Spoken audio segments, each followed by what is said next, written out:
Je vous l'avais annoncé tout à l'heure, la ministre est arrivée à l'heure, 10h30.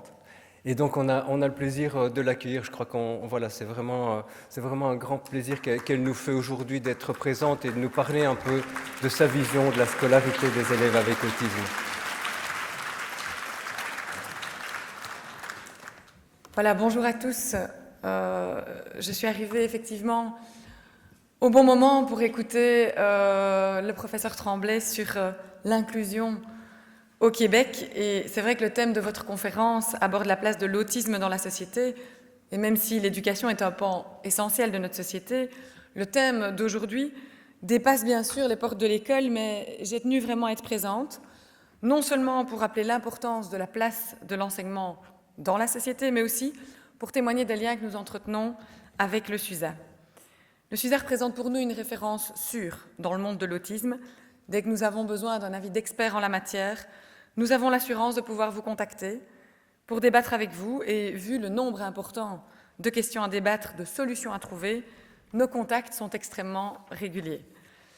Nous connaissons la qualité des formations que vous proposez, notamment sur l'approche éducative, sur la tenue des projets individualisés ou sur les différentes techniques de communication alternatives, augmentatives ou spontanées. C'est évidemment pour le sérieux de vos formations que l'IFC, l'Institut de formation en cours de carrière, fait souvent appel à vous pour proposer des formations à nos enseignants, pour les outiller dans la prise en charge de ce public si particulier mais passionnant. Alors à d'autres niveaux, comme lors de la création de nouvelles écoles centrées sur les élèves autistes, j'ai toujours pu faire appel à vous. Ça a été le cas lors de la création de 2 nouvelles écoles du Brabant wallon, plus particulièrement pour la nouvelle école fondamentale des astronautes à Bruxelles. C'est une nouvelle école qui accueille 60 élèves porteurs d'autisme. Ça n'aurait pas été possible sans votre aide. Et aujourd'hui, vous effectuez encore de nombreuses interventions pour accompagner l'équipe éducative de cette école tout au long de cette première année scolaire. Lors de votre colloque, vous abordez l'inclusion, et on vient d'entendre des éléments très intéressants. En Fédération Wallonie-Bruxelles, c'est un thème qui est très important, de même que l'accueil de tous les élèves à besoins spécifiques. Et pour faciliter l'inclusion, l'intégration, je viendrai sur ces 2 thèmes bien sûr, nous réalisons actuellement un ensemble de fiches pratiques pour renforcer l'accueil des élèves qui présentent un trouble de l'apprentissage, un haut potentiel, un trouble de l'attention, pour ne citer évidemment que quelques exemples. Une de ces fiches est bien entendu consacrée spécifiquement à l'autisme et on y a travaillé ensemble.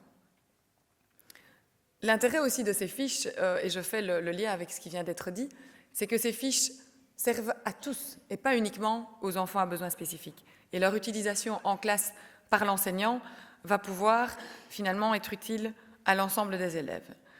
Au-delà de ces fiches, nous vous avons sollicité pour un ouvrage complet qui permettra à nos enseignants d'utiliser des pratiques pédagogiques qui sont adaptées aux élèves avec autisme. Je voudrais reprendre un extrait du plan transversal autisme qui met en évidence à la fois l'importance de la formation dans ce domaine, mais aussi la nécessité de tenir compte du contexte dans lequel les personnes en formation sont ou seront en interaction avec des jeunes ou des adultes atteints d'un trouble du spectre autistique. Voici donc l'extrait. La formation est un axe essentiel à la prise en charge et à l'accompagnement des personnes autistes.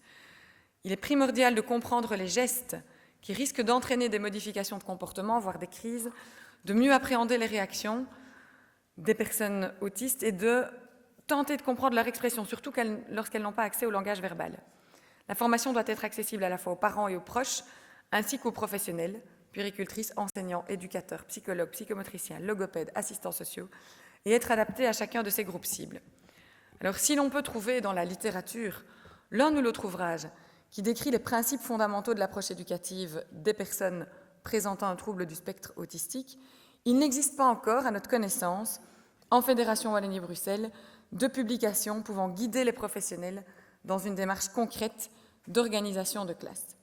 Et donc, en complément des formations que vous donnez, ce manuel que vous rédigez actuellement et qui reprend une synthèse des différentes thématiques abordées dans les formations, aura vraiment cet objectif, d'aider les intervenants, désireux d'utiliser des pratiques pédagogiques adaptées aux élèves avec autisme, de les aider à répondre aux questions qui sont très souvent posées en fin de formation. Par où est-ce que je commence ? Comment est-ce que je vais pouvoir organiser tout cela ? Et en effet, même si l'enseignement spécialisé garde toute son importance et assume son rôle dans l'accompagnement des élèves porteurs d'autisme, notamment en organisant des classes à pédagogie adaptée, il n'en reste pas moins important d'outiller tous les enseignants de l'enseignement ordinaire, tout comme les enseignants et les équipes paramédicales de l'enseignement spécialisé. Alors vous le savez, la formation initiale des enseignants n'entre pas réellement dans mon champ de compétences, mais l'organisation des formations continuées, la diffusion d'outils comme les fiches pour les élèves à besoins spécifiques dont je viens de parler, ou encore le livret rédigé par le SUSA, sont autant d'actions que nous pouvons mener ensemble. La première place des élèves est avant tout dans l'enseignement ordinaire et les élèves devront de plus en plus, et les enseignants, devront de plus en plus faire face à différents profils d'élèves.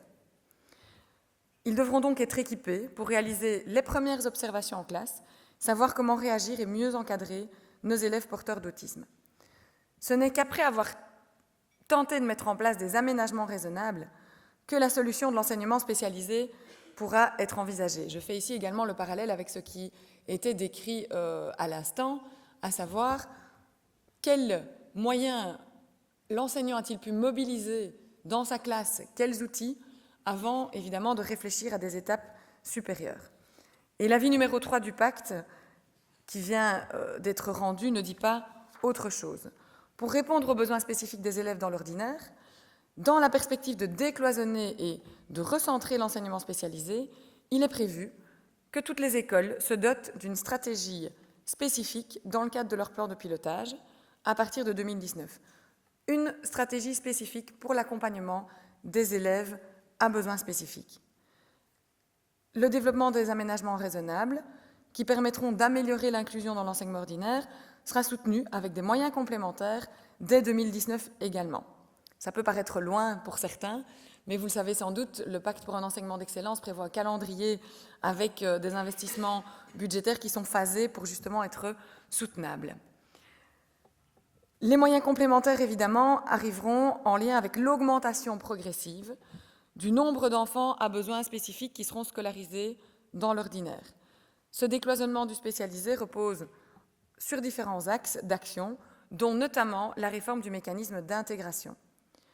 Aujourd'hui, c'est un mécanisme qui fonctionne bien, qui permet à des élèves à besoins spécifiques d'être intégrés et de bénéficier de périodes complémentaires, mais c'est un mécanisme aussi qui peut être amélioré, et à partir de 2020, on prévoit de mutualiser les moyens de tous ceux qui sont en intégration permanente pour développer des pôles territoriaux au sein des réseaux. Et ces pôles auront pour rôle, justement, de coordonner les intégrations, de donner des outils, de soutenir les aménagements raisonnables, de sensibiliser les enseignants qui, aujourd'hui, on le sait encore, sont parfois inquiets, sans moyens, par rapport à l'intégration d'un élève différent.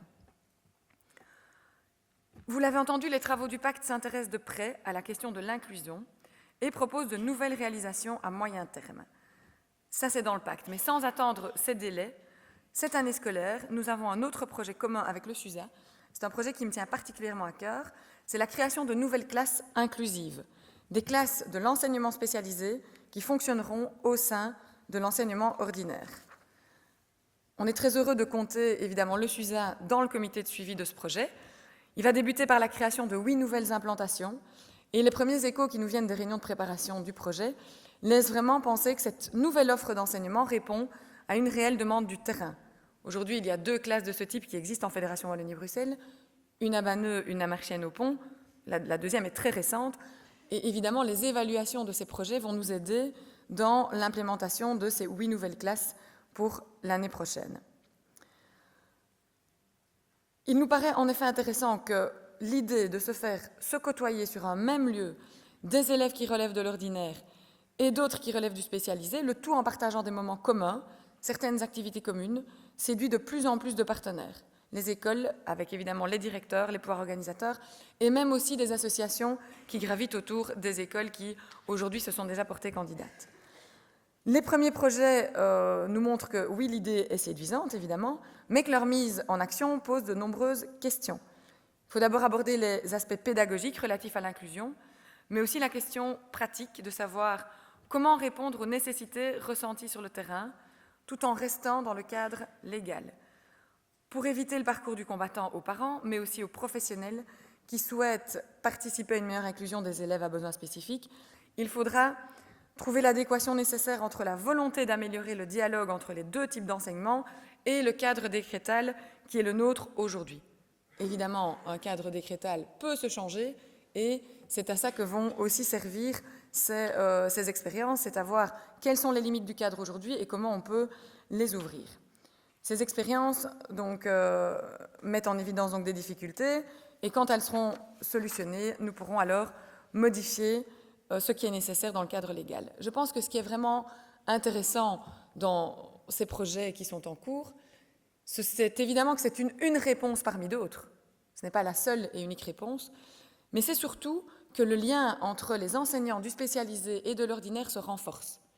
Et on sait qu'ils ont beaucoup à apprendre l'un de l'autre. Je pense que le professeur le disait également précédemment. Des pratiques spécifiques à l'enseignement spécialisé sont tout à fait intéressantes, utilisables dans l'enseignement ordinaire et permettent alors justement que des élèves qui ne sont pas spécifiquement porteurs de besoins spécifiques soient aussi aidés dans leurs apprentissages. Aujourd'hui, en Fédération Wallonie-Bruxelles, l'accueil des élèves porteurs d'autisme peut donc s'effectuer dans l'enseignement ordinaire, avec ou sans l'aide de l'intégration, dans l'enseignement spécialisé et dans ces nouvelles classes inclusives tout bientôt. Et on le voit, ces solutions, elles sont plurielles et elles sont aussi individualisées. Même si elles varient énormément, il y a une constante, c'est la présence du SUSA dans la création et dans la réalisation de ces différentes offres qui représentent toujours, à notre avis, un gage de sérieux au service de nos élèves, des équipes éducatives et paramédicales qui les entourent. Il me semblait donc essentiel de relever aujourd'hui la qualité de toutes vos actions. La mise sur pied de ce colloque international en est à nouveau une belle preuve. Je tenais à vous en remercier et à vous souhaiter une excellente journée de réflexion et d'action. Merci à vous.